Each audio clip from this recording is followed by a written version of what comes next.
आज हम हर घर पाठशाला में कक्षा 10-2 की हिंदी पाठ्यपुस्तक अंतरा भाग 2 के गद्य खंड से लेखक फणीश्वर नाथ रेणु का साहित्यिक परिचय करेंगे। फणीश्वर नाथ रेणु जी हिंदी साहित्य के प्रसिद्ध आंचलिक कथाकार हैं। फणीश्वर नाथ रेणु जी ने अपनी रचनाओं के द्वारा मुंशी प्रेमचंद की विरासत को नई पहचान और भंगिमा दी है।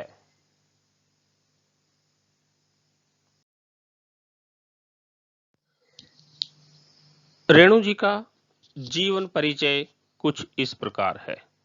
फणीश्वर नाथ रेणु का जन्म 4 मार्च 1921 को बिहार के पूर्णिया जिले के औराही हिंगना गांव में हुआ था।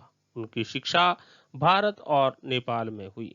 प्रारंभिक शिक्षा फॉरबिसगंज तथा अरिया में पूरी होने के बाद रेणु ने मैट्रिक नेपाल के विराटनगर आदर्श विद्यालय से कोइराला परिवार में रहकर की। उन्होंने इंटरमीडिएट काशी हिंदू विश्वविद्यालय से 1942 में की, जिसके बाद वे स्वतंत्रता संग्राम में कूद पड़े।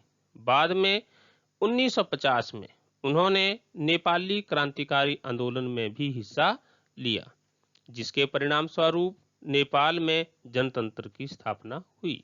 1952-53 के समय वे भीषण रूप से रोगग्रस्त रहे थे, जिसके बाद लेखन की ओर उनका झुकाव हुआ।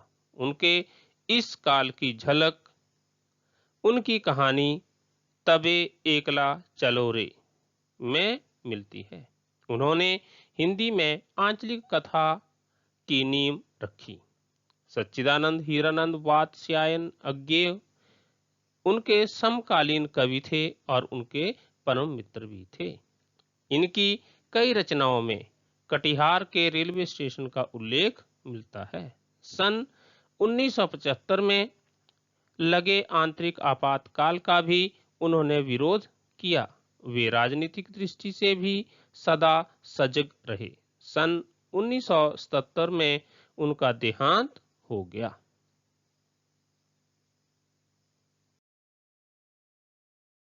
इसके बाद हम रेणु जी की रचनाओं की बात करते हैं।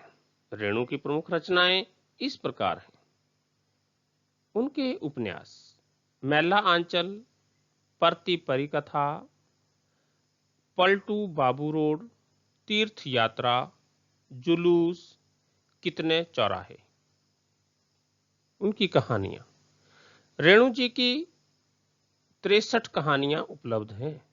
बट बाबा उनकी पहली कहानी मानी जाती है। उनके 3 कहानी संग्रह प्रकाशित हुए हैं, ठुमरी, आदिम रात्रि की महक और अगिनखोर।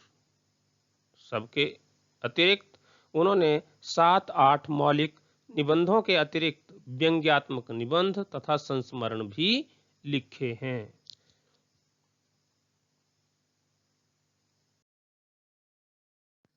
अब हम उनकी साहित्यिक विशेषताओं की बात करते हैं।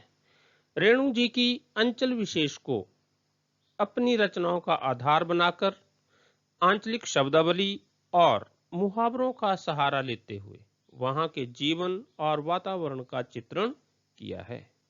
अपनी गहरी मानवीय संवेदना के कारण वे अभावग्रस्त जनता की बेबसी और पीड़ा स्वयं भोगते से लगते हैं। फणीश्वर नाथ रेणु भारत के प्रख्यात कथाकार हैं। इनकी कला, सजग आंखें, गहरी मानवीय संवेदना और बदलते सामाजिक यथार्थ की पकड़ अपनी अलग पहचान रखते हैं।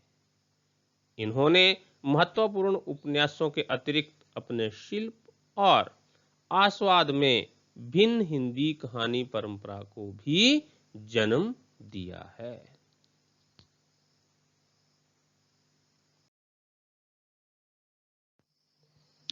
फणीश्वर नाथ रेणु जी की भाषा शैली कुछ इस प्रकार रहेगी। इनकी लेखन शैली वर्णनात्मक थी, जिसमें उन्होंने पात्रों की प्रत्येक मनोवैज्ञानिक सोच का विवरण लुभावने तरीके से किया है। पात्रों का चरित्र निर्माण काफी तेजी से होता है। इनकी लगभग हर कहानी में पात्रों की सोच घटनाओं से प्रधान होती थी। रेणु की कहानियों और उपन्यासों में उन्होंने आंचलिक जीवन के हर धुन, हर गंध, हर लय, हर ताल, हर सुर, हर सुंदरता और हर कुरूपता को शब्दों में बांधने की सफल कोशिश की है। उनकी रचनाएं पढ़ते हुए लगता है मानो कोई कहानी सुना रहा हो।